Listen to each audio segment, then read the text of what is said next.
C'était il y a presque 4 ans. Une scène de panique en plein cœur de Tunis. Le musée du Bardo, au lieu du tourisme, est la cible d'un attentat.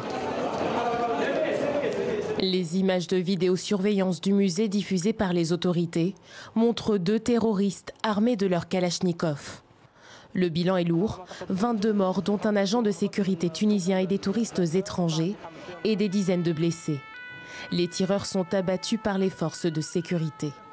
Cet attentat sera le premier à être revendiqué par le groupe État islamique en Tunisie.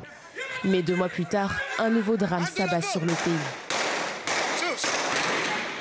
Un étudiant ouvre le feu sur une plage et un hôtel de la ville de Sousse sur le littoral tunisien. Il tue 39 personnes avant d'être abattu par les forces de l'ordre. Selon des médias locaux, le cerveau présumé des 2 attentats aurait été tué en 2016 dans un raid américain en Libye.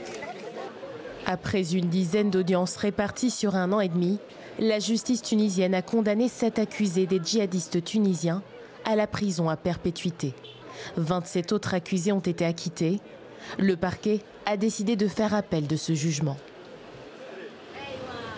Oui, si ce double procès est à mettre au crédit de la justice tunisienne, certains avocats, notamment français, estiment que les débats n'ont pas fait toute la lumière sur les faits et sur les motivations des accusés. Le commentaire de notre correspondante en Tunisie, Maureen Mercier. Oui, effectivement, on n'en sait pas beaucoup plus après ces 2 procès. Alors pourquoi? Eh bien parce que la majorité des prévenus affirment son innocence. Ils n'ont, pour la plupart d'entre eux, livré aucun témoignage véritablement éclairant. Et puis souvent, les charges retenues contre eux sont maigres.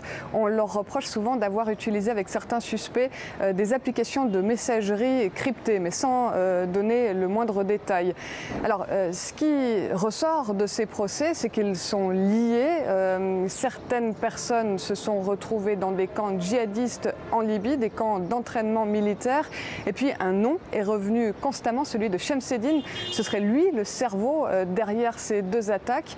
Il est en fuite selon les autorités tunisiennes, selon des médias tunisiens. Il aurait été abattu en Libye.